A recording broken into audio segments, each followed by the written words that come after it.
반갑습니다. 송지준입니다. 오늘이 벌써 2021년도 7월달입니다. 시간이 정말 빠르게 흘러가죠. 문재인 대통령 임기 동안에는 진짜 하루도 편할 날이 없었습니다. 경제면 경제, 외교면 외교, 안보면 안보, 뭐 하나 빼놓지 않고 저렇게 하는 것도 힘들 것 같아요. 워낙에 이제 문재인 정부의 아마추어 같은 그런 모습 때문에 대한민국 국정이 마비가 되다시피 그렇게 됐었는데, 더 큰 문제가 뭡니까? 이 사람들은 실력이 없는 것뿐만 아니라 부패하기까지 했다라는 거예요. 청와대와 관련돼 있는 직간접적인 사건만 하더라도 손가락으로 세는 게 어려울 지경이죠. 그리고 그 중에서 가장 대한민국 국민들에게 충격을 줬던 사건은 뭐였습니까? 2019년도에 조국 전 장관과 관련된 사건이었습니다. 내로남불이라고 하는 신조어까지 만들어낼 정도로 조국이라고 하는 인간, 그리고 조국의 일가, 조국의 가족의 구성원들이 보여줬던 모습은 가히 충격적이었습니다. 오늘 저는 영상을 통해서 2019년도에 시작이 됐었던 조국 일가의 그 사태가 2년의 시간이 지나서 어떤 지금 상황에 놓여 있는지 그거에 대한 이야기를 좀 말씀드리고자 합니다. 이번에 재판 과정 동안에 조민의 문자 메시지 카카오톡의 내용이 공개가 되는데요. 그 내용을 여러분들이 들어보시면 깜짝 놀라실 겁니다. 어떤 내용인지 같이 한번 좀 보시죠. 우선 대법원 확정 판결이 나온 것부터 좀 보시면은요. 정경심 교수의 PC를 은닉했다라고 했던 자산관리인인 김경록 PB가 드디어 집행유예가 확정이 됐습니다. 이분이 이제 PD 수첩까지 나와가지고 자신의 억울함을 하소연하기도 했었는데요. 자기가 원해가지고 이런 식으로 얼굴이 됐건 직장이 됐건 다 공개가 됐습니다. 한국투자증권의 PB였던 사람이 김경록 PB였죠. 사실 이번에 대법원의 판결은 어느 정도 예상이 가능했었는데요. 1심에서도 김경록 PB에 대해서 집행유예가 나왔었고요. 2심에서도 마찬가지로 집행유예가 나왔습니다. 집행유예라고 하는 것은 구속이 된다라는 뜻은 아니죠. 그렇죠? 사회생활은 다 할 수가 있습니다. 그런데 그런 집행유예라 그래서 무죄라는 것은 당연히 아닙니다. 집행유예도 유죄입니다. 2년 가까이 시간이 걸려가지고 드디어 정경심 교수의 PC를 은닉했다, 즉 증거인멸을 했다라고 하는 저 혐의가 드디어 유죄가 나온 것입니다. 김경록 PB에 대해서 저렇게 유죄가 나오게 되면서 두 사람의 입장이 완전히 좀 갈리게 되었는데요. 바로 한동훈 전 검사장과 유시민 이사장입니다. 여러분도 잘 아시는 것처럼 유시민 이사장은 증거인멸에 대해서 희대의 망언을 남겼죠. 검찰을 믿을 수 없는 그런 상황 속에서 검찰이 하드디스크 드라이브를 가지고 가가지고 저 안에 데이터를 장난칠 수 있는 가능성이 있는 거 아니냐. 그렇기 때문에 당연히 그거를 복제를 해둬야 되는 것이다. 나중에 혹시 검찰이 엉뚱한 짓을 하면은 그거를 증명할 수 있어야 되는 것이지. 그래서 증거인멸을 한 것이 아니라 증거를 지키기 위한 것이다. 한마디로 증거인멸이 아니라 증거 보존을 한 것이다 라고 하는 희대의 망언을 남겼습니다. 저는 유시민 이사장의 저런 식의 모습이야말로 현재 지금 대한민국의 586 세력들의 실태를 그대로 보여주는 것이다 라는 생각이 듭니다.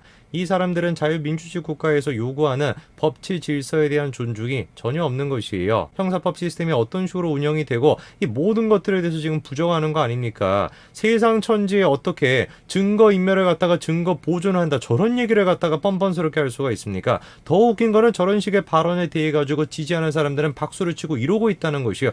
맞는 얘기지. 뭐가 맞기는 뭐가 맞아요. 검찰이 지금 악마다, 검찰이 지금 이상한 짓을 한다라고 하는 그 망상 같은 생각에 빠져가지고 저런 말에 지금 박수를 치고 있는 게, 그게 지금 대한민국의 현실입니다. 그러면서 무슨 자기가 정경심 교수라고 할지라도 그렇게 할 것이다 라고 얘기하는데 그러면 같이 구속이 되시든지. 호언장담하면서 했던 얘기가 뭡니까? 정상적인 국가라고 한다면 정경심 교수의 영장 발부 확률은 0%다. 근데 나는 50% 정도가 예상이 된다. 발부가 되면은 조국 패고 기각이 되면 검찰 패다. 이렇게 얘기했죠. 정상적인 국가라고 한다면은 정경심 교수에 대한 영장이 발부될 확률이 0%래요. 저게 지금 유시민이 생각하고 있는 정상적인 국가의 모습인 겁니다. 수많은 지금 증거들이 정경심 교수의 유죄를 확인해주고 있습니다. 그냥 단순하게 영장을 지금 발부하는 게 아니라 구속까지 돼버린 것이고, 1심 재판부는 대부분의 혐의에 대해서 전부 다 지금 유죄라고 인정을 해줬습니다. 특히나 조민과 관련된 그 문제에 대해서는 7, 8가지 되는 혐의가 전부 다 유죄다. 그렇게 지금 판결이 나와 있는 상태입니다. 그래도 장관이나 했다라는 사람이 믿기지가 않지만 유시민 장관 출신 아닙니까? 예능 방송 같은 데 나와가지고 지식인인 척했던 그런 사람이 저런 수준의 모습을 보이니까 기가 찬 것이죠. 근데 웃긴 게 뭡니까? 장관 출신이었던 또 다른 인간, 그 인간도 지금 마찬가지라는 거예요. 이 인간은 아예 어떤 출신입니까? 그냥 장관도 아니고 법무부 장관 출신입니다. 이번에 대법원 판결이 나왔음에도 불구하고 어떤 지금 게시물이나 올리고 있습니까? 코로나에 대해 가지고 오세훈 시장을 비방하는 그런 지금 게시물이나 올리고 앉아 있어요. 너무나도 말도 안 되는 정치 방역에 대해 가지고 오세훈 시장이 야, 그런 식으로 말도 안 되는 정치적인 방역하지 말고 효율적으로, 능률적으로, 합리적으로 우리가 규칙을 만들어 가지고 방역을 하자라고 얘기했던 거, 그거를 가지고 지금 저런 식으로 또 건덕지를 삼고 있는 거예요. 저런 식으로 또 정치 쇼를 하면서 국민들에게 혼란스럽게 만들 그런 지금 여력이 있다라고 한다면 자기 가족부터 생각을 하시기 바랍니다. 이번에 어떤 내용이 공개가 됐습니까? 조민이 이런 얘기를 했다라는 거예요. 장학금 내가 받는데 말하지 마. 그랬더니요, 정경심이가 절대 이렇게 얘기했다라는 건데 어떤 내용인지 보시면은 노환중이라고 하는 사람 혹시 아시는지 모르겠습니다. 이 사람이 부산의료원 원장을 맡고 있는 사람인데요. 혹시 여러분들 기억하시는지 모르겠습니다. 조민과 관련된 특혜가 문제가 됐었을 때 가장 먼저 논란이 됐던 것이 조민의 장학금 문제였습니다. 서울대학교에서 몇 차례에 걸쳐가지고 장학금을 받았고, 그리고 또 나중에 부산대학교에 가서도 장학금을 받았다. 성적이 안 됐음에도 불구하고 장학금을 받았다. 그게 이제 논란의 핵심이었죠. 서울대학교 장학금 같은 경우는 결국에 뇌물 혐의가 적용이 되지 않았습니다. 그런데 부산대 경우는 조금 달라요. 검찰이 지금 생각하고 있는 것이 무엇이냐? 조민의 성적이 부족했고 조민이 장학금을 받을 그런 조건이 안 됐음에도 불구하고 노환중이가 억지로 어거지로 조민한테 장학금을 줬고 그 장학금의 대가로 부산의료원 원장이 됐다. 이게 지금 검찰이 가지고 있는 생각입니다. 그런데 이번에 법정에서 조민의 메시지, 조민의 카카오톡이 공개가 되면서 사실상 이런 식의 맥락을 미리 조민도 알고 있었고 정경심도 알고 있었고 조국도 알고 있었다라는 걸 우리가 확인해 볼 수 있었는데요. 2015년도 12월 달에 조민이 정경심 교수한테 보낸 문자 메시지가 공개가 됐습니다. 문자로 지금 조민이 뭐라고 얘기하고 있습니까? 양산생활도 익숙해지고 거기선 교수님들도 챙겨주고 부산대학교에는 특혜가 많기 때문에 아쉽진 않다, 이런 내용이라는 거예요. 이미 조민이 뭐였던 겁니까? 부산대학교 특혜에 대해 가지고 인지를 하고 있었던 거예요. 그래가지고 그 점에 대해서 엄마한테까지 뭐라고 얘기하고 있습니까? 아, 나 괜찮다. 부산대학교는 뭐가 많으니까? 특혜가 많으니까. 문제가 또 되는 건 뭡니까? 그 특혜의 대상이 누가 된다라는 거, 조민 스스로가 된다라는 걸 자기도 알고 있었다라는 겁니다. 노 원장이 면담하자고 했고 소천 장학금을 자기가 받을 건데 다른 사람한테는 말하지 말라, 이렇게 얘기했다라는 겁니다. 그러니까 정경심 교수가 뭐라고 해요? 절대 모른 척해라, 이렇게 답장했다는 겁니다. 특혜가 있었다라고 하는 거, 그리고 그 특혜의 대상이 자기였다라고 하는 거, 이 모든 부분들에 대해서 조민이 지금 얘기한 것이고 심지어 누구까지도 얘기한 거예요? 정경심도 지금 거둔 것이죠. 야, 그거 아무한테도 얘기하지 마, 절대 말하지 마. 이게 지금 뭡니까? 조민의 특혜 사실을 정경심도 알고 있었다라는 거 아닙니까? 궁금해지는 건 누구의 반응이에요? 나머지 한 사람, 조국의 반응이죠. 조국이 뭐라고 합니까? 장학금을 받자마자 노 원장이 전통주 선물을 받았는지 확인해 보라고 딸 조민에게 문자를 했다는 겁니다. 그러니까 숨기려고 해도 안 되는 것입니다. 계속해가지고 뻔뻔스럽게 거짓말하고 계속해가지고 부인한다라고 할지라도 결국에 숨길 수가 없는 것이에요. 휴대폰이 됐건 그런 것들 포렌식하면 다 나오게 되는 겁니다. 그냥 잘못한 게 있으면 잘못했다라고 솔직하게 얘기하지, 아, 이런 부분들에 대해서는 우리가 조금 제대로 생각을 못했다, 뭔가 조금 안일하게 생각을 했던 것 같다, 솔직하게 얘기하고 잘못을 빌지. 지금 저게 무슨 꼴입니까? 조국 전 장관님, 나머지 혐의에 대해서도 빨리 그냥 실토하시고 국민들한테 사과하세요. 그게 최소한의 지금 남아있는 자신의 양심을 지킬 수 있는 길입니다. 오늘까지 말씀드리겠습니다. 감사합니다.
자, 시청자 여러분들 반갑습니다. 얼음사이다입니다. 오늘은 환경오염에 관한 소식입니다.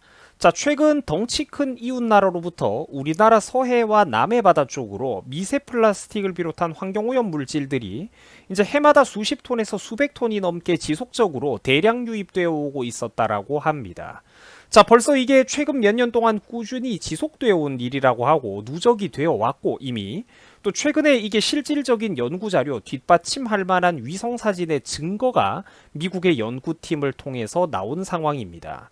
자, 미국의 미시간 대학교 연구팀과 미 항공우주국 나사가 이렇게 인공위성으로 촬영한 사진인데요.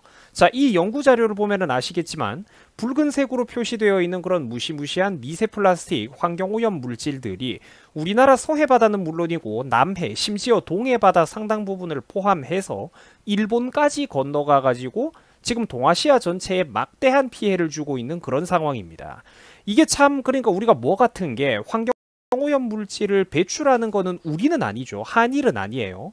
덩치 큰 이웃나라가 환경오염 물질을 뱉어내고 있는데 이상하게 그 피해는 우리나라라든지 일본 같은 주변국들이 모두 다 고스란히 뒤집어쓰고 있다라는 것입니다.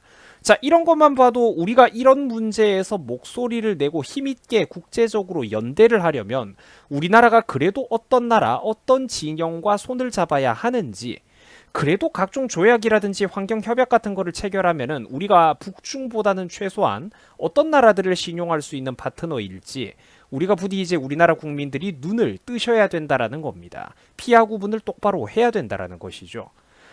자, 상황이 이렇다 보니까 최근 뉴스에서도 이 미세 플라스틱의 유입 문제, 바다로 이렇게 미세 플라스틱 같은 환경오염 물질들, 중금속들이 들어오는 이런 문제들이 종종 지금 TV 뉴스에서도 언급되고 있는 상황입니다. 뭐 바지락이라든지 젓갈 같은 것들, 우리 인기 많은 해산물, 수산물 식품들 많잖아요. 그죠? 뭐 고기 먹을 때 젓갈 이런 거는 사실 얼마나 또 맛있습니까?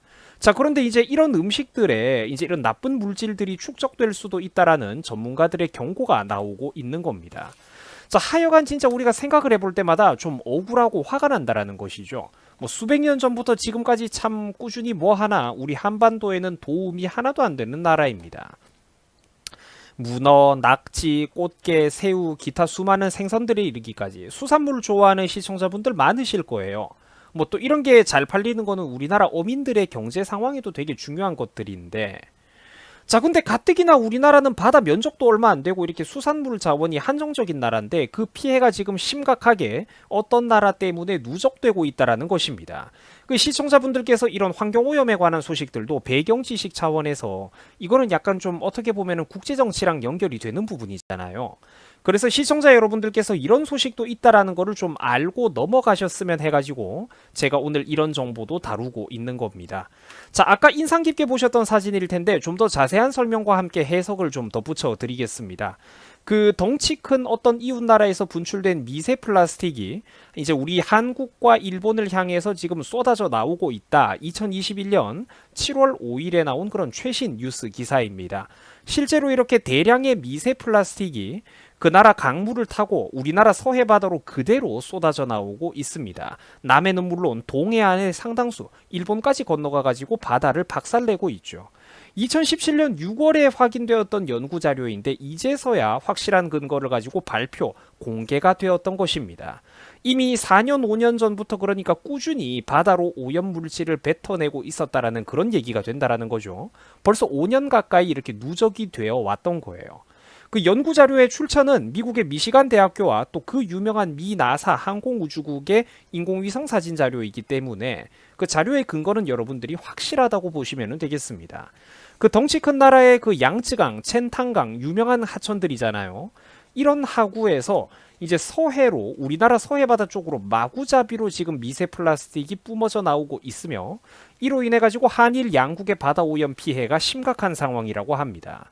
그 덩치 큰 이런 나라들 때문에 애꿎은 한일 양국의 시민들만 회도 못 먹게 생겼고 수산물 먹는 것조차 마음대로 못 먹게 생긴 그런 상황이라는 겁니다. 또 뭐 이런 상황 속에서도 우리나라 문정부는 절대로 입도 뻥긋 못하고 있죠. 자, 사실 이 덩치 큰 나라의 양쯔강 유역은 이전부터 우리 이제 국제적인 환경학자들 사이에서는 이미 진작부터 세계 최대 규모의 그런 미세 플라스틱 오염의 배출원이라고 추정되어 왔었습니다. 원래부터 이제 그 나라가 문제라고 지적되어 왔었어요. 그러나 또 실제로 이 미세 플라스틱, 바다 미세 플라스틱 문제가 이제 실제로 지금 그 모습과 증거가 뚜렷이 드러난 거는 이번이 이제 결정적인 일이라고 합니다. 이번 연구를 주도한 그런 미시간 대학교 러프 교수의 말에 따르면은 미세 플라스틱 오염원을 단순히 의심만 하는 것과 그게 실제로 일어나고 있다라는 데이터, 증거, 장면을 확인하는 것은 이제 성질이 전혀 다른 일이다라고 얘기를 했습니다. 자, 그러니까 과거부터 사실 학계에서 정확하게 짐작은 하고 있었지만 데이터가 사실 이제 굉장히 제한적이었는데 이제는 세계에서 가장 많은 미세 플라스틱 오염원이 어디인지 확실하게 이제 누구 잘못인지 근거가 나온 셈이라는 것입니다. 자, 그래서 이렇게 시청자분들이 그저 미세 플라스틱에 관한 자료들을 뉴스 검색만 해보셔도 자료가 쏟아져 나오는 것을 확인해 볼 수가 있습니다. 자, 하지만 이런 자료들이 과연 또 언제까지 살아남을 수 있을지, 또 그리고 제대로 사람들 사이에서 알려지고 확산될 수가 있을지 솔직히 좀 걱정이 듭니다. 왜 그러냐면 요즘 워낙에 온라인 표현의 자유 통제가 심각한 상황이기 때문입니다. 자, 미세 플라스틱은 체내에 흡수될 경우 당연히 수많은 부작용을 일으킬 가능성이 매우 높다라고 합니다. 입자의 크기에 따라 가지고 세포에 독성을 내뿜고 지속적으로 장기 내부에 염증 반응을 일으키면서 사람의 몸을 내부에서부터 서서히 망가뜨려 가거나 심지어 면역 반응의 유발을 일으킬 수도 있다라고 해요. 자, 뿐만 아니라 옆에 큰 나라에서는 해마다 매년 21톤에 달하는 수은이 배출이 돼가지고 우리나라 서해바다 바닥에 그대로 쌓이고 있다라고 합니다. 야, 여러분들 환경오염의 클래스가 답도 없죠, 정말로. 자, 이뿐만이 아니라 또 큰 나라 이제 자기들 기준으로 동해안에 이제 우리나라를 마주보는 지역으로 그들의 그런 조잡한 기술로 만들어져 있는 불안정한 원전 시설이 무려 50여 군데 가까이 건설되어 있습니다. 자, 이런 것들도 시청자분들께서 배경 지식 차원에서 부디 꼭 알고 계셨으면 해서 제가 자료를 올려드리는 겁니다.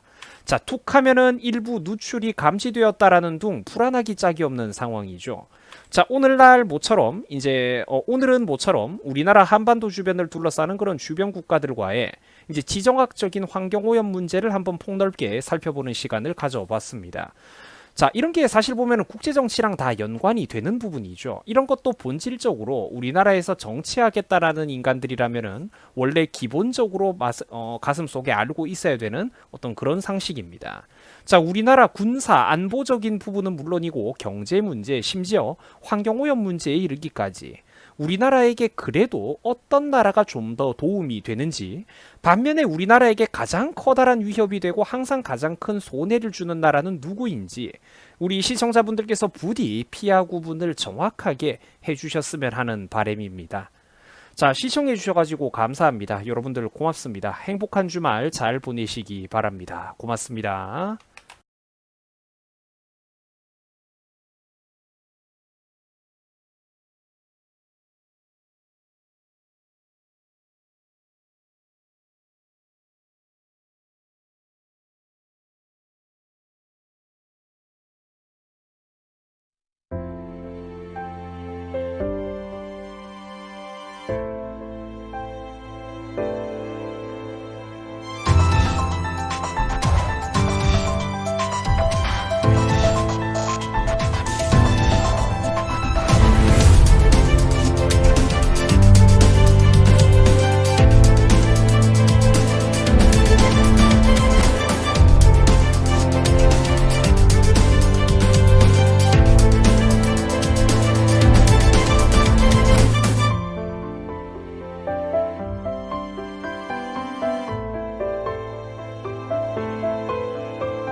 안녕하십니까. 김동길입니다. 요 국민 재난 지원금이라는 게 있다는데 뭐 우린 별로 모르지만은 국가의 살림이 어려워지면 경제가 돌질 않으니까 어떻게라도 돈을 풀어서 경제가 좀 돌아갈 수 있게 하자 하는 걸로 33조 1인당 25만 원에 해당하는 큰 돈이 풀린다고 그럽니다. 그 정치하는 사람들이 그게 정치에 도움이 된다 그런 판단을 할 수 있겠죠. 그러나 그들이 할당하는 그 소위 33조는 일반 국민의 혈세, 그 참 피나 다름없는 고상스럽게 해서 모은 돈입니다. 세금으로 거둔 거죠. 물론 필요하면 정부가 써서 국민을 살려야 하지만 오늘 대한민국을 끌고 나가는 사람들 가운데 그만한 성의가 있느냐, 그거는 국민의 한 사람으로 퀘스천을 가질 수밖에 없습니다. 너무나 국민은 우습게 보고 모인 돈이 어디라도 있으면 쓰자, 그 쓰는 것이 오늘 정치를 하는 권력을 담당한 내가 잘하는 일이 되겠다, 그거는 너무 피상적인 판단이죠.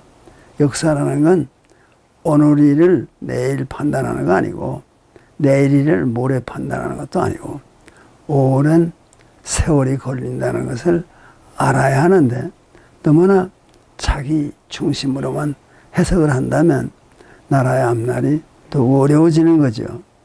그래서 만일에 소비가 진작이 돼서 이제 1인당 25만 원을 풀어놓는다 하는 것이 크게 도움을 준다면 얼마나 좋습니까?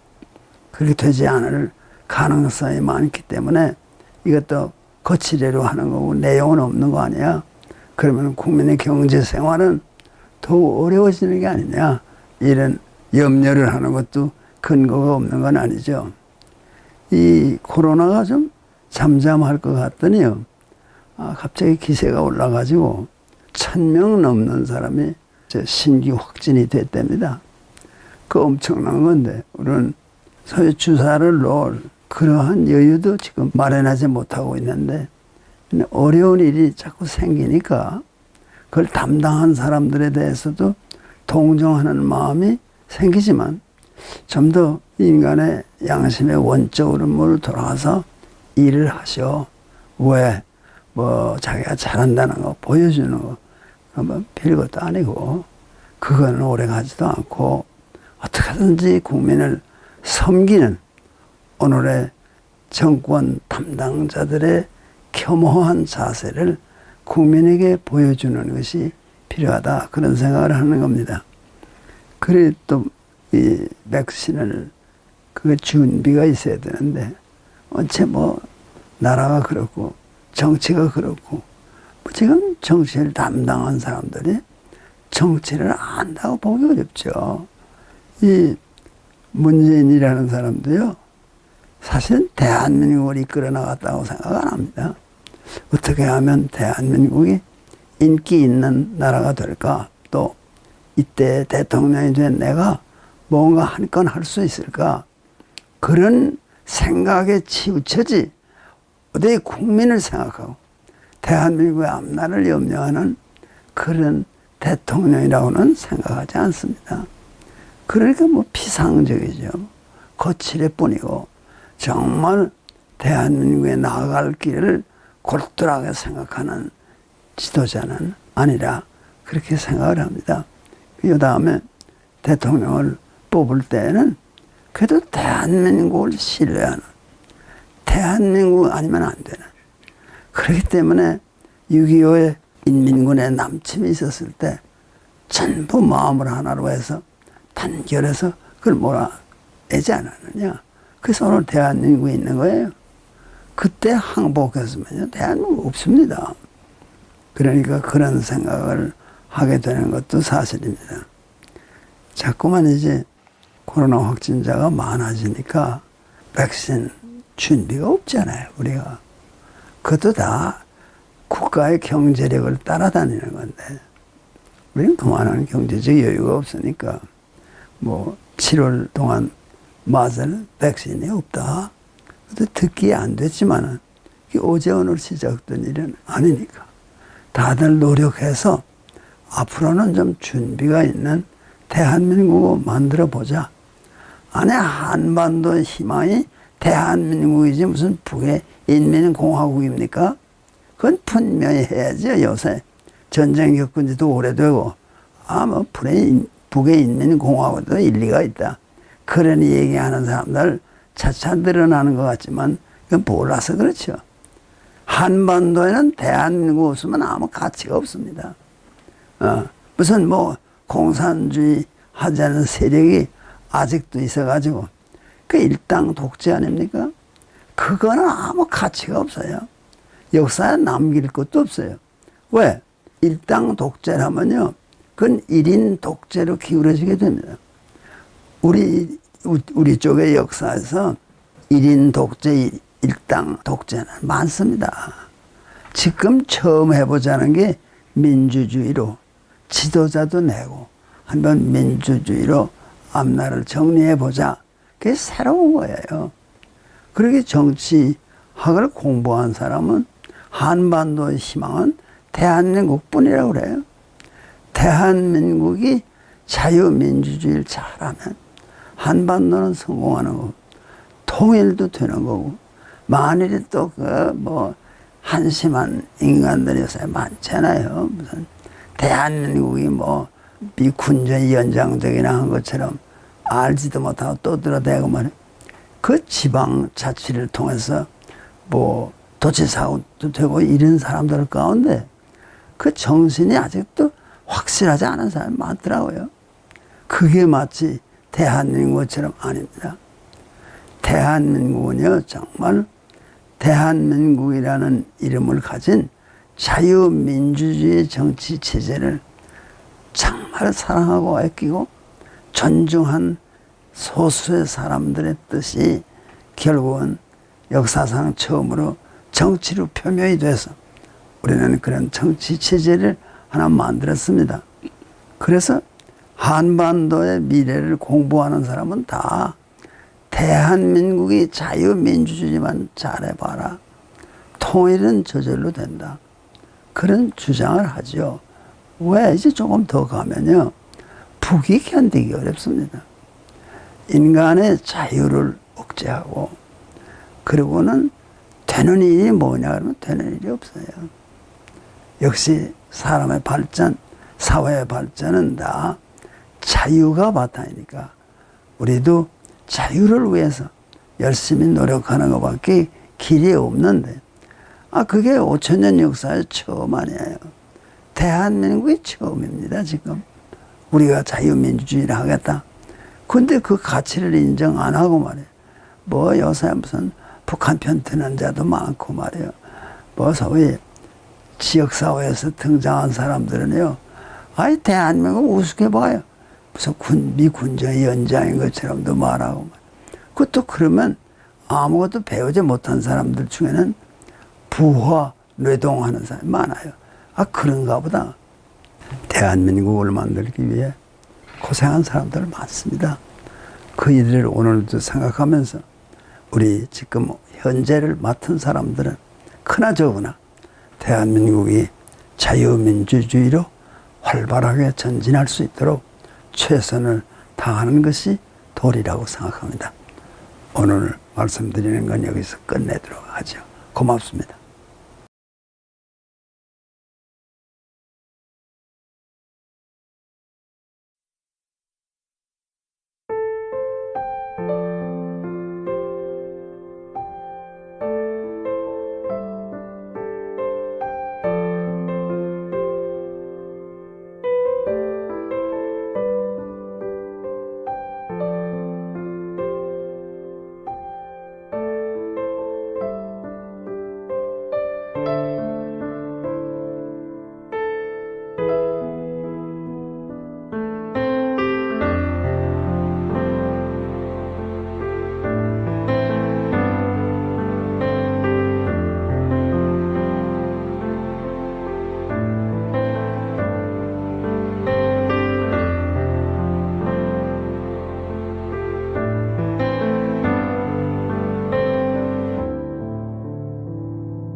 안녕하십니까, 김동길입니다. 나는 일간 신문을 두 가지를 구독합니다. 하나는 구독료를 떼고 보는 신문이고, 또 하나는 그 신문이 아주 어려울 때 모금을 했습니다. 그래서 그때 도와준 사람들에게는 무료로 한평생 보내주게 돼 있기 때문에 나는 신문을 두 가지를 봅니다. 근데 오늘 신문에 그 다 헤드라인이 다른데, 하나는 친일 미점령군이 대한민국을 수립, 그게 하나의 헤드라인입니다. 그 무슨 뜻인가 그러면 여지방자치의 도지사겠죠. 그런 사람 하나가 친일파 미국 점령군이 합심해서 대한민국을 수립했지, 대한민국의 주체성이 뭐냐 하는, 이거는 아주 사나운 반론이라고 볼 수가 있습니다. 그러면 대한민국은 존재하지 않는 거죠. 그런 소리를 쉽게 내뱉는 거예요. 친일이 왜 나오는지 몰라요. 아마 이런 말을 하는 어떤 도지사보다도 내가 나이가 많을 겁니다. 그걸 다 지켜본다. 또 그 방면에 공부를 하루도 게을리하지 않은 내가 모르는 친일파가 등장해서 이 대한민국을 세웠다는 무슨 증거가 있어요? 그렇게 아주 정치하던 사람이 한마디 하고 나온다. 근데 그런 사람이 지방 자치에 많이 나옵니다. 왜? 책임 없이 한마디 하면 그걸로 명성이 올라가니까 그걸 가지고 주가를 올리는 거죠. 그런 목적이 있어서 하는 겁니다.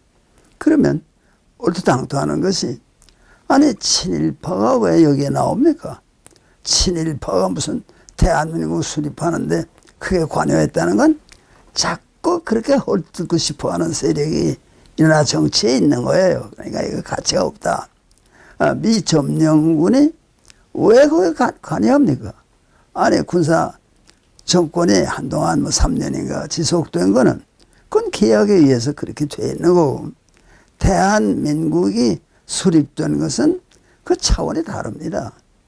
그래서 유엔이 인정해서 한반도 유일무이한 합법정부는 대한민국 정부라 이렇게 된 게 사실입니다. 그런데 왜 이런 주장을 하는 한심한 사람들이 나올까? 아니 친일이 뭔데 말이에요. 왜 친일파가 대한민국을 수립해요? 또 미점령군의 사명이 뭔데 그 사람들이 무슨 정치를 하려고 모여서 대한민국을 만들어요? 그런 얼토당토하는 얘기를 주장하는 건요, 그건 잘못입니다. 심사숙고하고 한마디 해야지. 그 지도적 책임에 있는 사람이 한마디 하는 것이 어떤 영향을 미치는가, 그걸 모르는 거예요. 그냥 함부로 하는 거예요. 또 지방자치를 통해서 나온 사람들은 말에 험합니다. 그래야 인기를 얻으니까. 그러나 서양 정치를 보면 그렇게 해서 큰 정치에 흡수가 돼야 발언권이 생기죠. 지역만 가지고 대통령 뽑습니까? 어느 지역에서 인기가 좋다 대통령이 될 수 있습니까? 또 그런 사람이 대통령 후보로 지명을 받을 수 있습니까? 안 됩니다. 그렇지만 그렇게 해서 효과가 있으니까 그걸 노린다는 것은 있을 수 있지만요. 아니 도지사 높은 자리 아니에요? 그런데 그런 사람들 중에서 친일파 미점령군이 대한민국을 만들었다. 그건 자기가 만들어서 하는 얘기죠. 국사편찬위원회에서 한 말입니까? 어느 때 거기에 이런 반론을 가진 사람이 있었다? 없었어요, 내가 보기에는. 그런데 이 사람이 나와서 정치하던 사람이지 학자도 아니에요. 그런데 친일 미점령군이 대한민국을 수립했다. 낭설입니다. 그걸 공연하게 내세우는 사람 반성해야 됩니다. 이것은 그렇게 쉽게 된 게 아니고, 대한민국 수립에는 애국 동포들이 망명생활도 하고 독립운동을 위해서 한평생 보낸 사람들이 많이 후원을 해서, 그래서 나라가 대한민국이 성립된 거기 때문에 그걸 그렇게 함부로 얘기하면 안 되겠다 하는 게 내 주장이고요. 그 신문 하나는 헤드라인이 정치인 윤석열은 지뢰 위에 서다. 무슨 뜻인지 압니다. 우리 대개. 장모가 뭐 구속됐다 그런 건데 이 한국의 법에요. 정신 차려야 할 게 있어요. 누가 어떤 의심을 받고 있다. 그러면 벌써 범죄자예요. 그 사람은 그 죄를 지은 것처럼. 그러니까 누가 지금 구속됐다. 혐의는 이런 거다. 그러면 혐의고 구속된 사실은 사실이지만은 그 사람이 그 죄가 있는지 없는지는 법정에서 판결이 날 때까지는 무죄입니다. 아니 윤석열이 똑똑한 사람인데 설 데가 없어서 지뢰 위에 섭니까? 그 말도 안 되는 소리예요. 저 뭐가 될까 하니까 이런 일들이 생기는 거 아니냐. 그런 말을 하고 싶어서 이런 말을 내세웠을 겁니다. 그러니까 좀 관대하게 생각을 합시다. 윤석열은 지뢰 위에 서지 않았습니다. 이제 집안에서 생기는 일들이 어떤 일인가 그걸 국민이 지켜봐야죠. 정치인이 된 윤석열이 첫 번 당하는 시련을 어떻게 이겨내느냐. 법이야 공정해야 되니까 이 사람도 법의 세계에 있다가 나와서 무슨 죄가 있으면 법적으로 따지고 들어야 됩니다. 그렇게 말할 것이고 말해야 할 것입니다. 그건 당연합니다. 그렇게 말했다고 들었습니다. 그러니까 판결이 날 때까지는 무죄죠. 판결 나기 전에 벌써 유죄다. 그건요 법치 국가가 아닙니다. 아직도 야만 상태에 있는 겁니다. 덮어놓고는 사람 못 살게 만들어요. 아니 그런 일이 뭐 재판도 몇 번 해서 뒤집히기도 하는 게 인간사인데 어떻게 그렇게 쉽게 남을 홀뜯고 그걸로 끝 그렇게 할 수 없습니다. 그래서 오늘 내세운 글 중에 친일 미점령군이 대한민국 수립했다 그렇게 주장하는 사람은 반성해야 됩니다. 그걸로 인기를 얻어? 그 인기가 사실이지. 아니 친일파가 대한민국 만들었어요? 그런 못된 소리가 어디 있어요. 애국자들이 대한민국을 만들었죠. 또 미점령군이 할 게 없어서 군사정권 끝나고 나서 기다리고 있다가 대한민국을 세웠습니까? 그걸 대한민국 용납합니까? 그때 대한민국 정부를 수립한 사람들이 어떤 사람들인데 다 좀 도와달라 그랬어요? 그거는 그걸로 끝난 거죠. 미점령군의 사명은 끝난 거고 대한민국 정부가 발족한 것은 위대한 일입니다. 그렇기 때문에 오늘 대한민국이 전 세계를 향해서 올바른 발언을 할 수가 있습니다. 대한민국이 하는 말은 똑똑한 발언입니다. 그래서 이제 세계사에 크게 공헌할 대한민국을 말이야. 그렇게 유치하게 친일 미 점령군이 대한민국을 수립했다. 그런 거는요. 그래도 내용을 아는 사람의 귀에는 들어오지 않습니다. 아주 듣기 거북해요. 왜 그런 말을 만들어서 하느냐. 그 자기 의견이지. 네 점령군이 어디다 써놨어요? 우리가 이거 다 대한민국을 수립했다. 친일파가 그런 발언한 거 있어요? 없어요. 친일파가 하는 게 안 했어요. 친일파는 자기 친일파라고 있지만은 그것도요. 함부로 저 사람 친일파, 저 사람 친일파 그렇게 하는 것은 잘못입니다. 우리가 반성할 일이 많으니까 윤석열 이 지금 정치판에 나온 그 사람에게도 단념하거나 낙심하지 말라. 법이 최종적으로 결정하기 전에는 무죄다. 그런 권유를 하면서 내 얘기는 오늘 여기서 끝내도록 하겠습니다. 고맙습니다.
자, 최근 민주당의 김남국 의원이 이재명 뒤에 바싹 붙어가지고 줄을 서고 다녀서 현재 많은 사람들에게 비판을 받고 있습니다.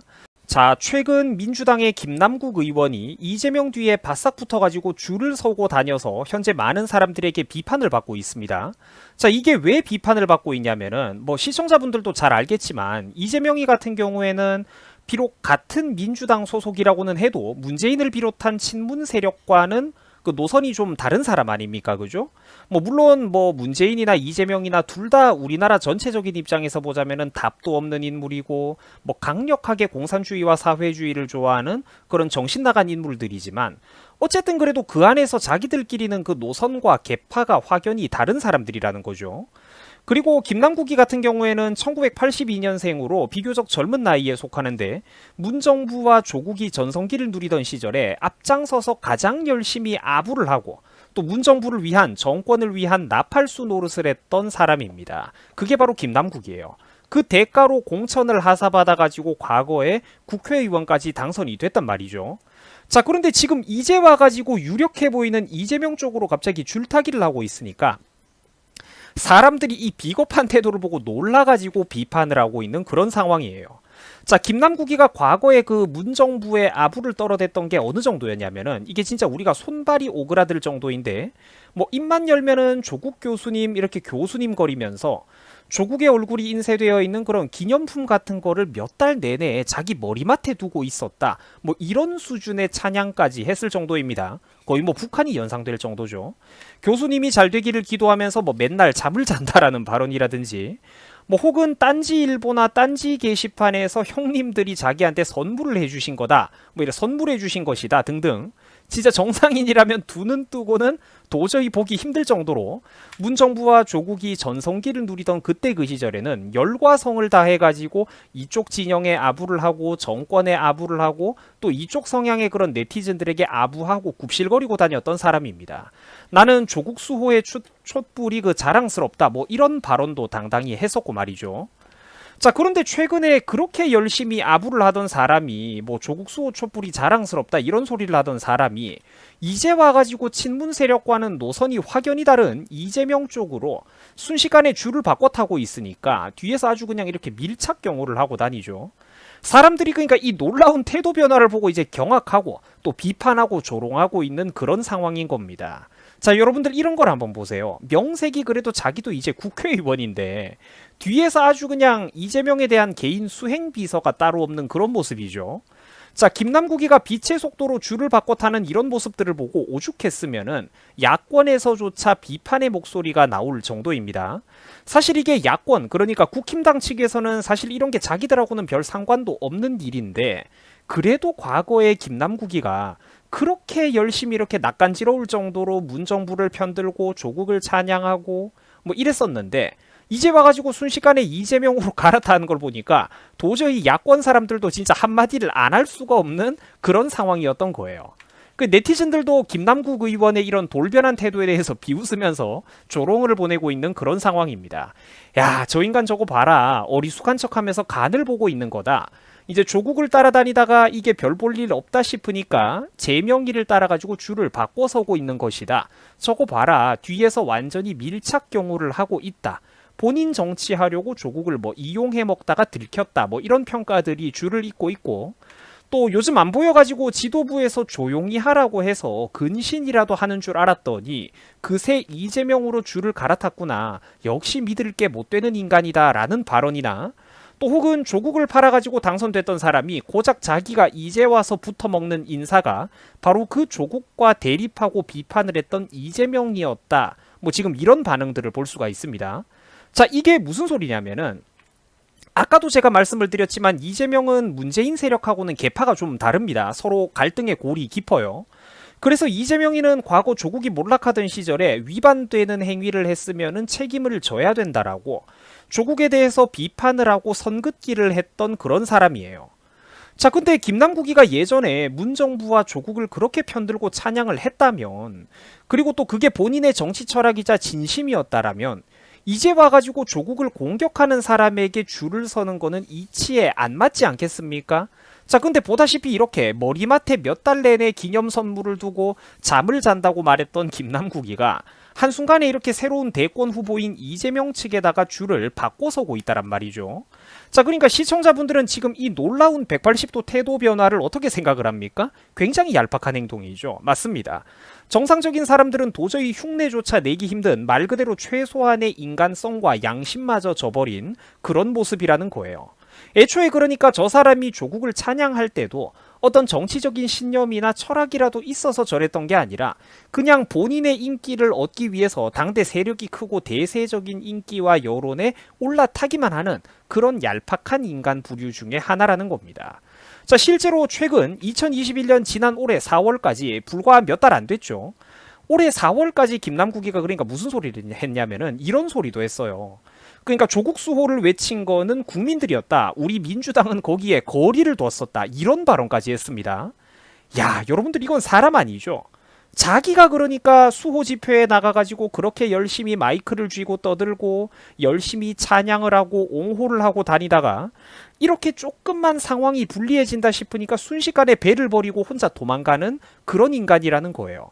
어차피 능력이 없으면은 뭐 대한민국 의원들 대부분이 그렇지만 어차피 능력이 없으면 정치인으로서 최소한 사람으로서 어떤 충성심, 의리, 인간성, 됨됨이라도 제대로 됐던가. 심각하죠, 여러분들 이런 거는. 그러니까 저런 비열한 방법으로 여기 붙었다가 저기 붙었다가 하는 저런 정치질은 당장은 자기 자신에게 어떤 이익을 가져다 줄지도 모릅니다. 한국에 또 저런 식의 정치질로 오랫동안 살아남았던 사람들이 많이 있긴 있었죠. 하지만 그러나 길게 보면은 결국은 이런 행동들이 본인이 걸어갔던 행보로 인해서 나중에 스스로 발목을 잡히게 될 겁니다. 아무런 신념도 없고 철학도 없고 충성심도 없는 이런 믿을 수 없는 가벼운 인간이라는 꼬리표가 따라다니게 될 게 뻔하기 때문이죠. 지금 김남국이가 하고 있는 이런 행동을 보면은 아마 김남국이는 평생 동안 무게감 있는 그런 비중 있는 정치인으로 성장하기는 어려울 겁니다. 저렇게 발바닥에 땀이 나도록 뛰어다녀 봐야 결국은 제대로 된 의원이 아니라 그냥 일개 비서 보좌관의 가벼운 느낌으로 본인의 한계와 체급을 스스로 결정짓게 될 거라는 것이죠. 자, 시청해 주셔서 감사합니다. 여러분들 수고하셨습니다. 도와줘, 아쿠아! 난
자, 최근 이낙연이가 대선 출마를 선언했습니다. 생각이 있는 분들이라면 이거를 걱정스럽게 자, 최근 이낙연이가 대선 출마를 선언했습니다. 생각이 있는 분들이라면 이거를 걱정스럽게 바라보는 분들이 많을 거예요.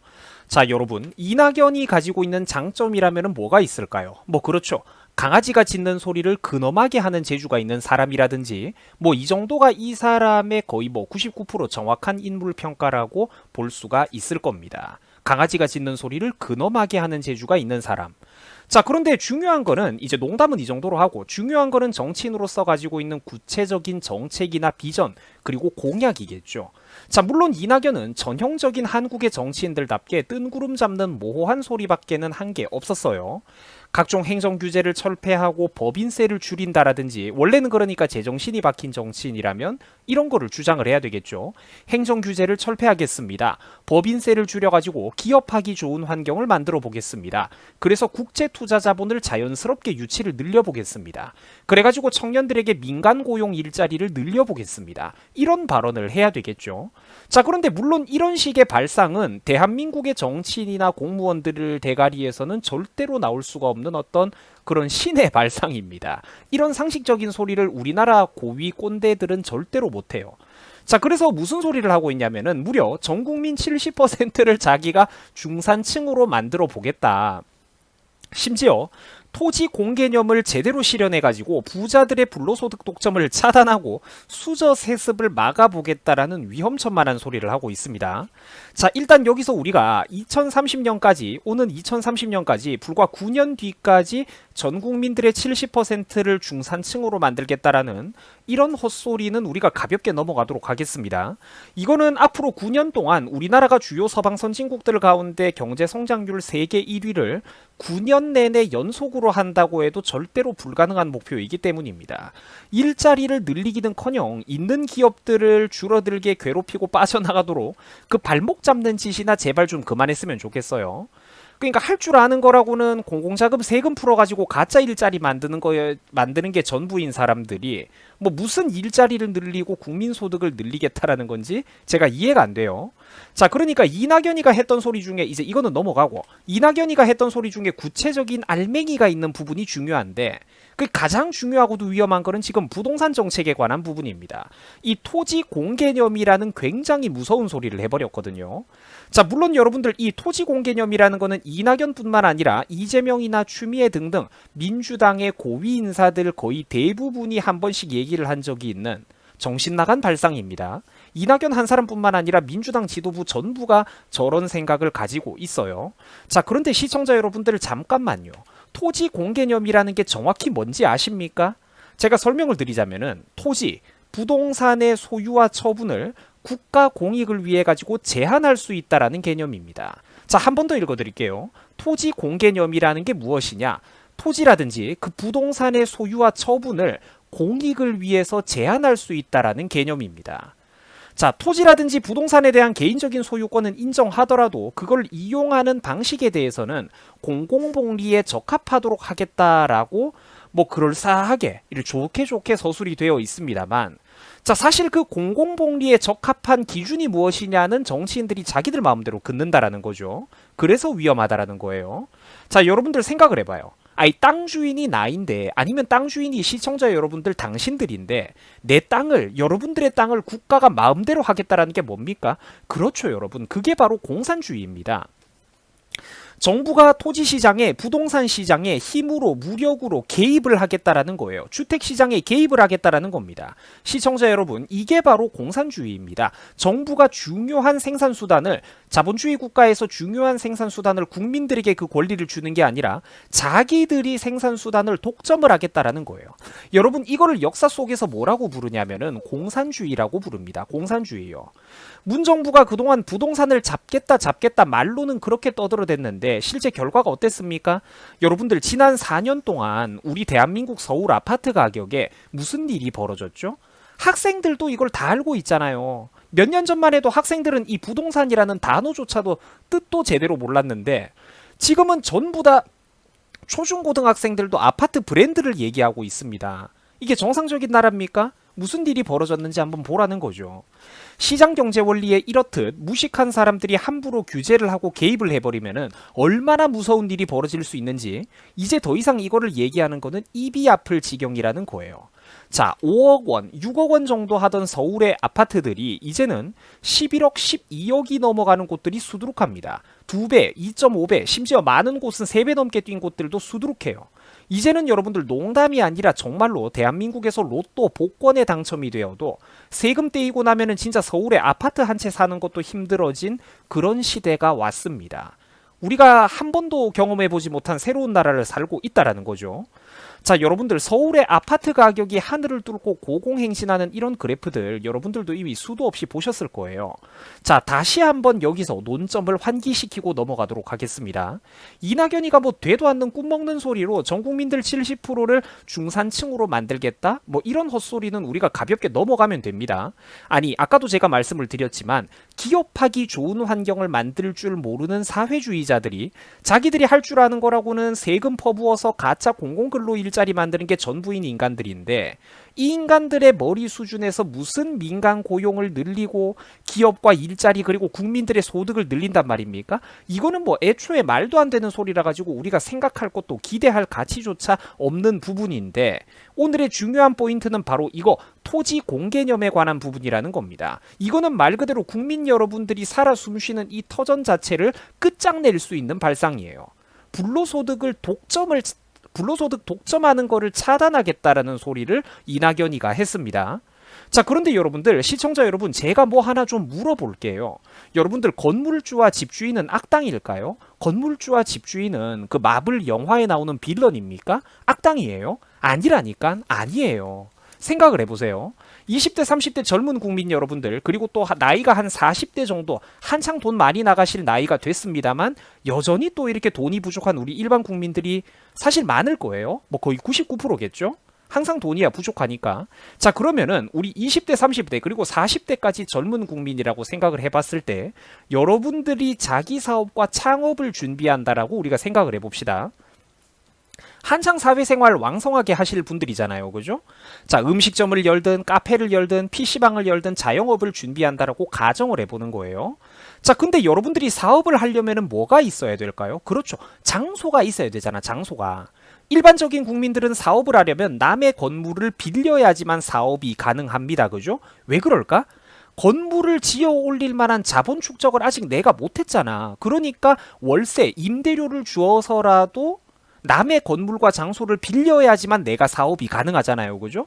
또 그 와중에 내가 수완이 좋으면 대박을 내가지고 돈을 빨리 벌기도 하는 거고 인생이 보통 그렇게 흘러가잖아요. 단계가. 그죠?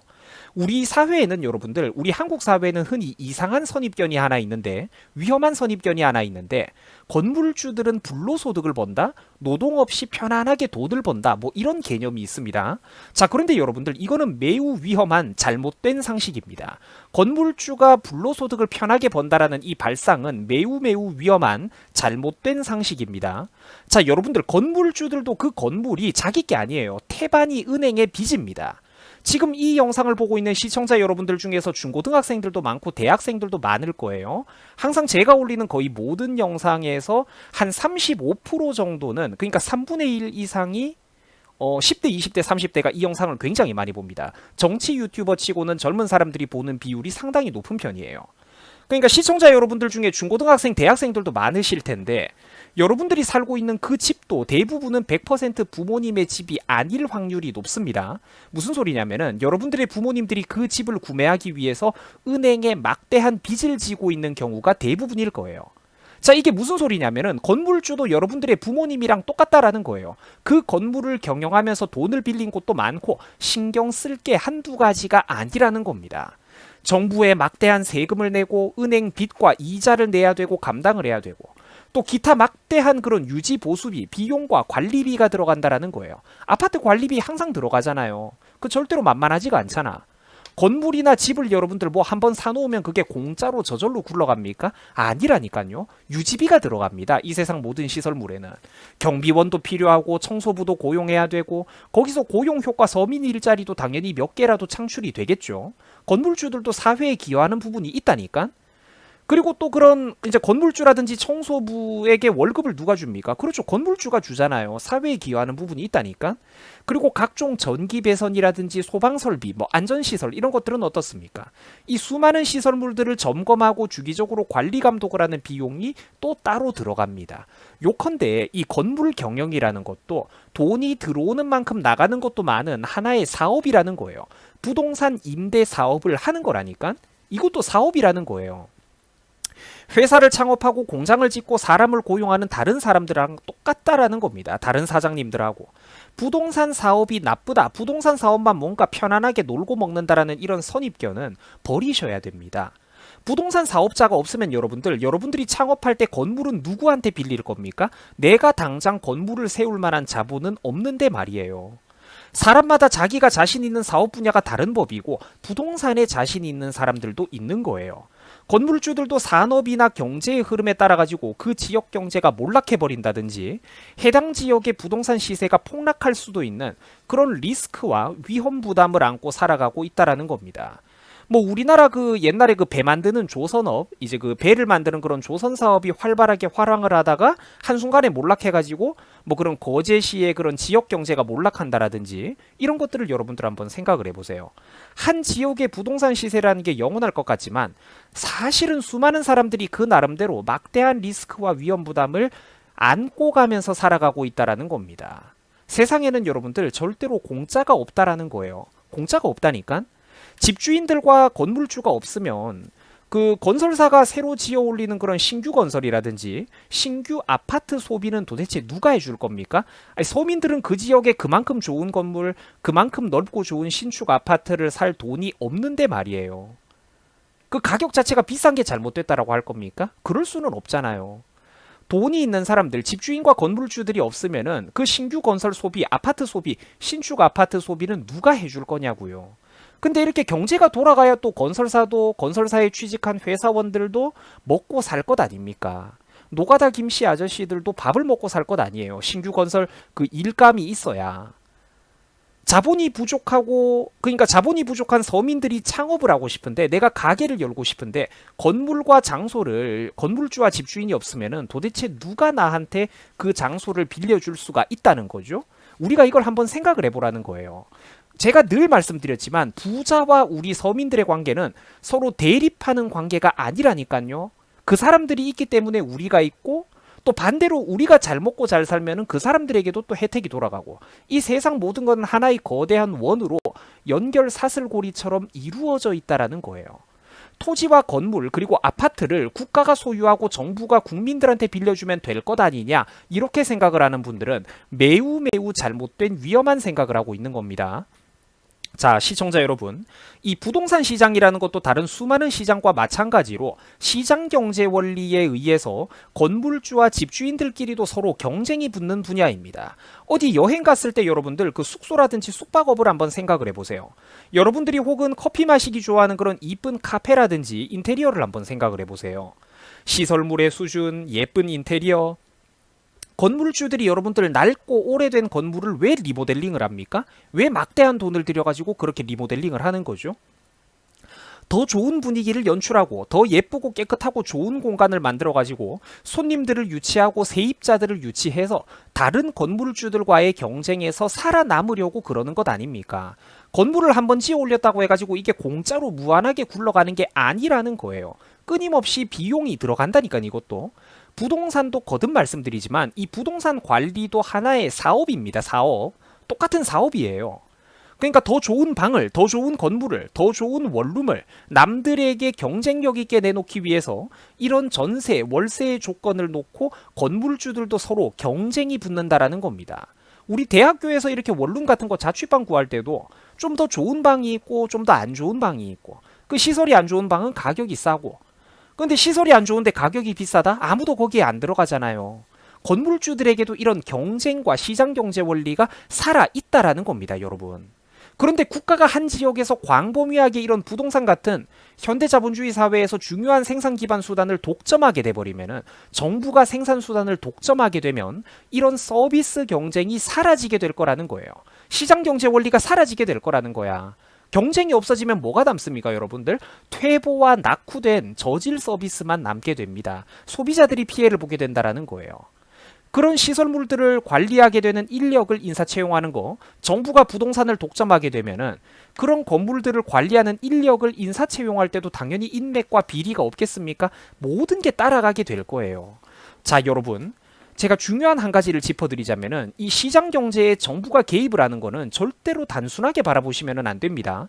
반드시 여러분들이 머릿속에 갖고 있는 그 얄팍한 한두 단계의 망상 바로 다음에 상상하지도 못했던 문제점과 부작용들이 연이어서 반드시 터져나오게 되어 있어요. 반드시 터져나오게 되어 있습니다. 여러분, 문정부에 들어와가지고 요즘 서울에 그 많던 전세 매물이 왜 다 실종이 됐습니까? 집주인들에게만 일방적으로 불리한 계약을 국가가 강요를 했기 때문이에요.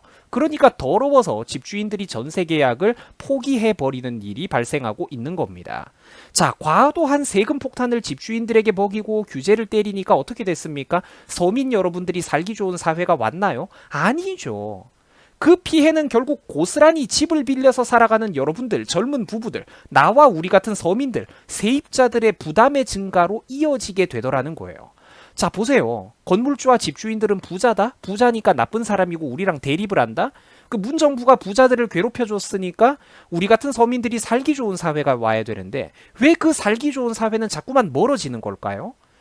제가 아까 말씀드렸잖아요. 이 세상은 하나의 거대한 연결고리로 이루어져 있고 도미노와 똑같아가지고 저쪽에서 부자들이 먼저 쓰러지기 시작하면 나중에 그 쓰러지는 차례가 우리한테도 부메랑처럼 되돌아오게 된다라는 겁니다. 집주인들한테 세금 폭탄 먹이고 과도한 규제를 때리니까 우리 서민들 세입자들의 부담 증가로 그대로 똑같이 이어지더라는 거예요. 제가 항상 말씀을 드렸지만 여러분, 이 세상에 공짜는 없습니다. 공짜는 없어요. 전세라는 거는 이 월세보다 훨씬 저렴한 거잖아요. 서민층들의 유용한 도구입니다. 우리 학생들을 위해서 잠깐 설명을 하자면은 월세는 여러분들 뭐 매달 이렇게 한 달에 방세가 뭐 40만 원, 50만 원 이런 거 그죠? 월세는 매달 돈이 사라지는 거지만 전 세계 부동산 시장에서 이 전세 제도라는 거는 우리 한국에만 있습니다. 이 전세 제도라는 게 뭐냐면은 공짜로 남의 집을 빌려 사는 거예요. 뭐 2년이나 3년이나 이렇게 전세 계약 기간이 끝나면은 내가 처음 이렇게 집주인에게 던져줬던 뭐 2천만 원, 3천만 원의 그 목돈 원금을 다시 돌려받아가는 게 이 전세입니다. 그러니까 세입자 입장에서는 사실 월세보다 전세가 무조건 이득이에요. 그리고 전 세계에다가 우리 독특하게 전 세계 부동산 시장에서 이 전세 제도라는 거는 우리 한국에만 있는 거예요. 근데 지금 이 전세 제도가 문정부에서 없어지고 있는 거예요. 무주택자 서민들에게 이 전세 제도라는 거는 일종의 주거 사다리 역할을 합니다. 돈이 모일 때까지 계층 이동을 준비할 수 있는 저렴한 주거 비용으로 돈을 세이프하면서 계층 이동을 준비할 수 있는 사다리 역할을 해왔다라는 거예요. 모두가 좋았던 제도죠. 근데 정부가 부동산을 폭등시키고 여러분들 규제를 늘리면서 집주인들을 괴롭혀가지고 이 전세 제도를 지금 사실상 없애려고 달려드는 이유가 뭔지 아십니까? 바로 세금을 많이 거두려고 그러는 거예요. 전국 부동산 시장을 전부 다 월세로 돌려버리면은 서민들이야 전세 매물이 지금 여러분들 이 뉴스 기사처럼 서민들이야 전세 매물이 이렇게 씨가 말라버려가지고 고통을 받든가 말든가. 전국 부동산 시장을 전부 다 월세로 돌려버리면은 이 문정부 같은 경우에는 건물주들에게 세금을 뜯어내고 정부의 국고를 늘릴 수가 있거든요. 그래서 전세 매물이 줄어드는 거를 알면서도 이 인간들은 이런 짓거리를 하고 있는 거예요. 단지 세금을 많이 뜯어내고 국민들을 사실상 티 안 나게 쥐어 짜내기 위해서 말입니다. 뭔가 눈을 뜨고 있어야 되겠죠, 여러분. 고등학생, 대학생만 돼도 뭔가 이 뉴스를 지금 이렇게 제가 설명해 주는 거를 들으면은 아, 우리나라가 지금 진짜 장난 아니게 흘러가고 있구나. 뭔가 분위기 감을 좀 잡아야 되지 않겠습니까? 그리고 다주택자들을 죄인으로 취급하고 있는 이 분위기도 여러분들 한번 잘 생각을 해보세요. 뭐 다주택자가 나쁘다 이런 소리를 함부로 하는 사람들이 있던데 이거 한번 잘 생각을 해보세요. 자, 여러분들 제가 혼자서 뭐 집을 100채, 200채 가지고 있는 이런 부동산 재벌들을 뭐라고 편드는 게 아닙니다. 2주택, 3주택자들을 한번 생각을 해보세요. 옛날 같았으면은 아니 불과 4년, 5년 전까지만 해도 평생 이렇게 대한민국에서 열심히 살면서 간신히 이렇게 2주택, 3주택 정도를 보유하고 있는 그런 집주인들의 경우 가족들이 자녀들과 다 같이 한 집에서 살았습니다. 보통 제일 좋은 집에는 자기들이 살더라도 노후된 주택이나 두 번째 주택은 임대로 돌렸단 말이죠. 뭐 물론 여기서 주택은 그냥 아파트라든지 모든 형태의 집을 포함하는 개념입니다. 그러니까 그 두 번째 아파트나 두 번째 집을 임대로 돌렸다라는 거예요. 뭐 전세로 주든 월세로 주든. 그 덕택에 우리나라에서는 전세와 월세 물량이 많았습니다. 지금까지는 그랬어요. 그래도 매물이 많으니까 집주인들끼리도 경쟁이 붙죠. 덕분에 누가 감시를 안 해도 서울의 인프라 수준에 비하면 세계적으로 우리나라는 굉장히 좀 저렴한 가격의 부동산의 전월세 시장에 우리 서민들도 접근을 할 수가 있었던 겁니다. 4, 5년 전 박근혜 정부 때까지만 해도 사실 서울의 부동산은 비싸다 해도 전 세계 기준으로 대도시 기준으로 놓고 봤을 때 굉장히 유례가 없을 정도로 저렴한 편이었어요. 근데 지금 원래 제 가치를 찾아서 가고 있는 겁니다. 결국은. 그러니까 불과 몇 년 전까지만 해도 집이 없었던 젊은 부부나 서민들도 서울에 어떻게든 영혼을 끌어모아가지고 집을 마련하고 아니면은 목돈이 모일 때까지 최소한 전월세 집을 합리적인 가격에 구매를 하는 게 가능했죠. 서민들이 돈을 모을 동안에 이 전세와 월세 매물들이 유용한 사다리 역할을 했다라는 거예요. 근데 다주택자들이 나쁘다라고 왜 1주택 이상 너 가지고 있냐, 너 나쁜 집주인이다, 이렇게 세금 규제를 왕창 때리고 실거주하라고 빽빽 괴롭혀야 되니까 무슨 일이 벌어졌습니까? 그렇죠. 시장 경제에 개입을 했더니 자기는 분명히 자기가 옳은 줄 알았는데 부작용이 나타나는 거예요. 어떤 부작용이 있냐? 아까 제가 말씀드렸죠. 옛날 같았으면은 집주인들이 자녀들이랑 한 집에서 살면서 다른 집은, 여분의 집은 임대를 돌렸는데 이제 2주택, 3주택 간신히 유지를 하고 있던 서울의 그런 평범한 집주인들이 자녀들에게 분가를 시켜주고 있다라는 겁니다. 집을 나눠주고 있다라는 거예요. 이러니까 여러분들 우리나라에 무슨 일이 벌어집니까? 그렇죠. 인구는 그대로인데 인구는 사실 비슷한데 서울에 있는 아파트와 집 부족 현상이 가속화가 되는 거예요. 이래가지고 집이 부족한 거 맞다니까요, 여러분. 가족들이 서로 쪼개져서 사니까 집이 부족해지는 거예요. 인구는 그대로인데 집을 이제 나눠서 사는 거야. 공급량은 또 좌파 정부가 절대로 안 늘리죠. 이러니까 여러분들 전세와 월세 가격이 폭등하는 게 당연한 겁니다. 자, 이러면은 집 없는 서민들만 손해일까요? 천만에. 집주인들도 다 같이 손해를 봅니다. 대한민국 산업화 과정을 온몸으로 겪으면서 평생 성실하게 벌어모아가지고 간신히 집을 두 채 혹은 세 채 정도 마련한 그 사람들이 사실 어떻게 부동산 재벌입니까? 그 간신히 집 두세 채를 마련한 그 나이든 국민들의 노후 대책과 은퇴 세대의 그 생활비는 여러분들 어떡할 건가요? 옛날 같았으면 젊은 사람들에게 이렇게 시세대로 집을 빌려주면서 용돈벌이라도 하고 소소하게 노후 은퇴 후 생활비라도 벌어들일 수가 있었는데 늙은 국민들이 이제는 그것도 못하게 됐다라는 겁니다. 근데 국민들의 노후가 불안정해지고 무리하게 주식 투자나 사업하다가 날려버리면은 그 뒷감당과 또 사회적인 불안정은 도대체 누가 감당을 할 건가요? 그렇죠. 지금 여러분들 우리나라는 전 국민 모두가 손해를 보고 있다라는 거예요. 벌어들이는 거는 없는데 복지비 지출만 또 늘어나게 될 거라는 거예요. 한 번 더 요거를 간단하게 제가 10초 만에 설명을 드리자면은 옛날 같았으면 집주인들이 자녀들과 한 집에 살면서 뭐 두 번째, 세 번째에 여유 있는 주택을 월세든 전세든 임대로 돌렸습니다. 근데 지금은 그렇게 못하죠. 세금 많이 때리겠다고 하고 실거주하라고 난리를 치잖아요. 다주택자 나쁘다고. 그러니까 그 집들을 자녀들이라든지 이렇게 분가를 해버리는 거야. 자녀들에게 준다든지. 그러니까 서울의 인구는 4, 5년 전이나 지금이나 거의 그대로인데 집이 부족한 현상은 2배, 3배 가속화가 된 거예요. 그래서 부동산 가격이 2배, 3배 오른 거야. 그 왜 이런 짓을 하는 걸까? 사실 집주인들도 1주택에 모여 살면서 나머지를 부수입으로 올리면은 국민들 소득도 늘어나고 생활 여유 자금도 늘어나고 서울의 주택 공급량도 늘어나고 사실은 훨씬 좋은 거예요. 집주인들이 자녀들이랑 좀 이렇게 비좁아도 한 집에 몰려 살면서 여유주택을 이렇게 민간 임대시장에 전세 월세로 내놓으면 사실 모두가 서로 좋은 거야. 근데 세금 규제와 정부가 개입해가지고 세금 규제로 조지고 사람들을 괴롭히니까 못 살게 괴롭히니까 모두가 집이 부족해지고 집주인들도 은퇴 이후에 안정적인 생활비가 없어져서 손해야. 그리고 나와 여러분들 같은 평범한 서민들, 무주택자들도 전세, 월세, 매물 자체가 부족해지니까 모두가 손해를 보는 기적 같은 결과를 지금 겪고 있다라는 거예요.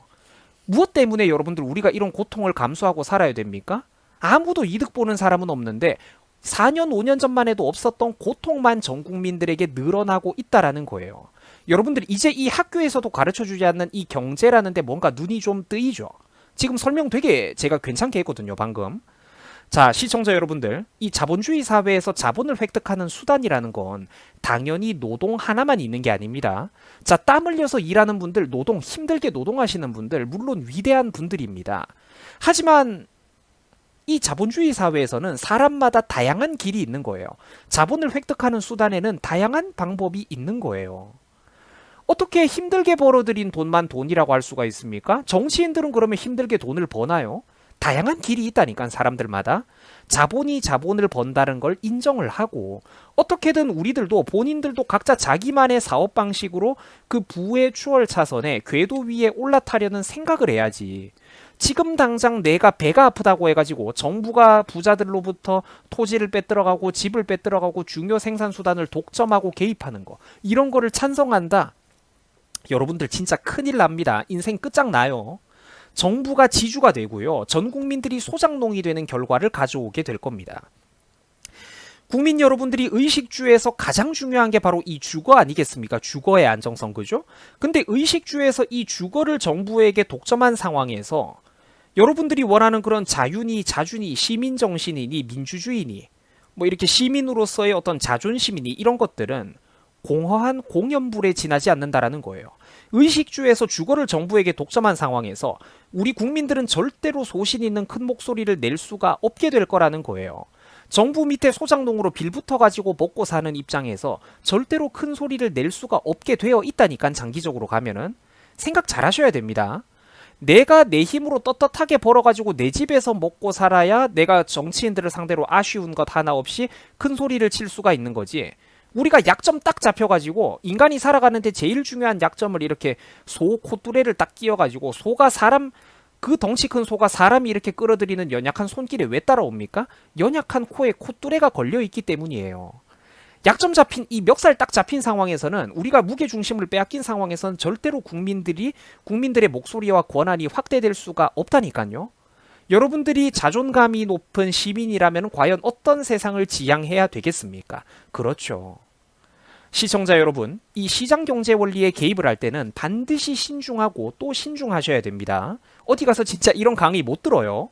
머리도 나쁜 사람이 자기 머릿속에 있는 그런 얄팍한 망상만 가지고 함부로 이런 시장경제 원리에 손을 대게 되면은 그 부작용은 항상 상상을 초월하는 형태로 나타나게 됩니다.